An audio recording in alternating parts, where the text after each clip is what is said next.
Matapos mong panoorin itong video na to, hindi ka na bibili ng tosino sa tindahan. Ito'y wala pong preservative at natural food color yung ating ginamit. Napakasimple lang po ng mga sangkap na ginamit natin. Makikita lang sa bahay. Ay, nakawalong piraso tayo, no? Medyo mahal din kasi ang tosino eh. At ito naman po yung tosino na nabibili sa tindahan. Yan, ito po yung niluto natin at makikita nyo, no? Nag-aagawan kami eh. Bitin eh.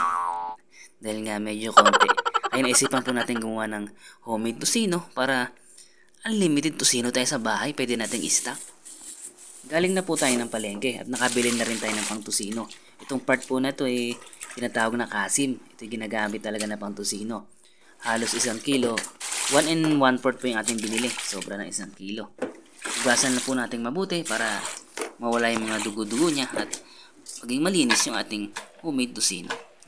Pagkatapos po natin hugasang mabuti, i-drain natin para matuyo siya.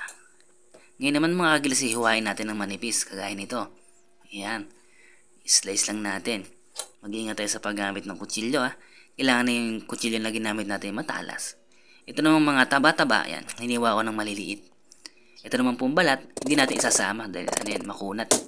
Ngayon mga kagilas, experiment tayo. No? Hindi tayo gagamit ng baking soda or sodium na pampalambot. Ang tanging ginawa lang natin ay dinikdik natin yung karne gamit yung ating meat hammer. Tingnan natin yung kalalabasan kung magiging malambot pa rin yung ating tosino. Ngayon meron tayong 4 na butil ng bawang, no? Dinikdik at tinadtad natin. Titimplahan na rin natin ng pamintang durog. Yan. Magic sarap. Napakasimple ng mga pampalasa na ginamit natin. At konting asin. Yan. At ito mga kagilas na meron tayong 1/4 na asukal. Ilalagay na po natin lahat yan kasi yan ay magsisilbing preservative niya, yung tamis.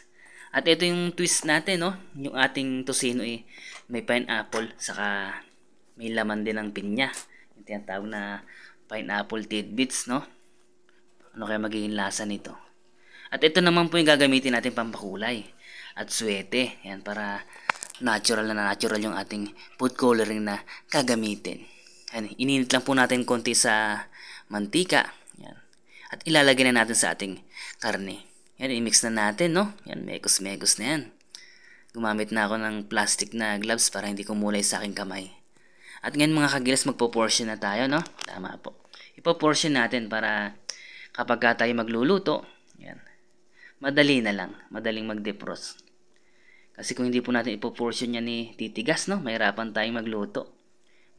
Pagka dinefrost natin kailangan natin i-defrost lahat. Kapag naka-portion, yan. Paisa-isa lang ang labas. Iyo. Bilangin natin kung nakailan tayo. 1, 2, 3, 4, 5, 6, 7, 8. Yan. Naka-8 piraso tayo mga kagilas. Nilagay ko na po sa plastic bag, no? Kasi hindi kakasya sa aking rep na 6-footer. Mga kagilas, hindi natin ito i-killer, no? Ipo-frozen po natin. Sa freezer po natin ilalagay. Yun, para mas tumagal. At bukas, magluluto po tayo ng isa. Testing tayo bukas. At ito na, makalipas sa magdamag, magluluto na po tayo. Testing tayo, no? 2 piraso siguro. Tikman natin kung successful yung ating experiment. Yan. Matigas na siya, oh. Pinrosin kasi natin to kagabi. Yan. Yung natira ibabalik po natin. Yan ang kagandahan ng naka-portion, no? Kung ilang piraso lang yung gusto mong lutuin, yun lang yung ilalabas mo at ide-defrost. Yan. Kapag malambot na magluluto na po tayo. Kagaya lang po ng normal na tosino. Yan. Ganun lang din po yung procedure ng pagluluto. Yan. Lalagyan natin ng konting tubig, pakuluan ng ilang minuto, takpan. At kapag natuyo na, ilagyan po natin ng konting mantika lang para maprito na. Yan, meron pang itlog, oh. Yun, natuyo na po. Kita nyo, napakaganda mga kagilas, oh. Wow. Alam nyo, napakabango. Hamonado talaga. Sarap. Siyempre, titikman natin yan. Yun, oh. Ganda. Yan, nilagay natin yung konting mantika niya sa ibabaw para hindi siya dry. Nga pala mga kagilas, itong tosino na to, kailangan pagka naluto nyo, kakainin nyo rin kaagad. Kasi na-experience ko pinatagal ko lumamig. Tumitigas siya. Ganon din naman yung normal na tosino, di ba? Kapag malamig natigas din. Yung kawali na ginamit natin, pinaglutuan natin ng tosino, nilagyan po natin ng bawang. Nagsangag na po tayo dyan, no? Para malasa. Yan, ito'y para kay Kagilas Junior. Papatikim natin. Yun oh. Nangiinggit pa. Kamusta naman kaya lasa? Ba, okay daw. Mga kagilas, titikman natin kung lumambot ba siya, no? Kung anong lasa. Meron ako rito ng konting sinangag. Isang pirasong itlog. Kakagat muna ako ng itlog. Makikita niyo mga kagilas, ang ganda ng kulay oh. At sweater yung ginamit natin.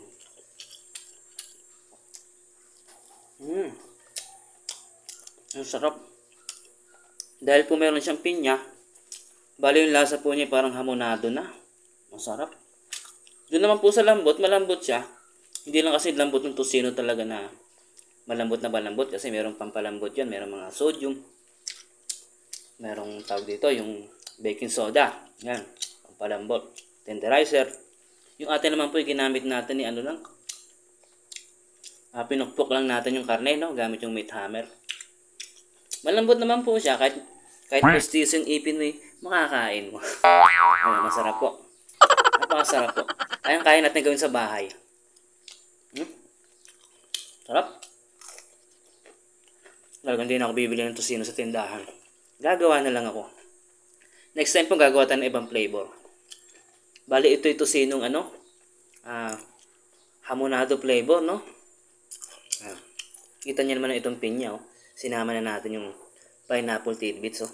Ang sarap. Paano mga kagilas, sana nagustuhan niyo po yung ating video, ha? Nga pala mga kagilas, pakishare naman yung ating video, no? Para naman matuto rin po yung iba. Maraming salamat po.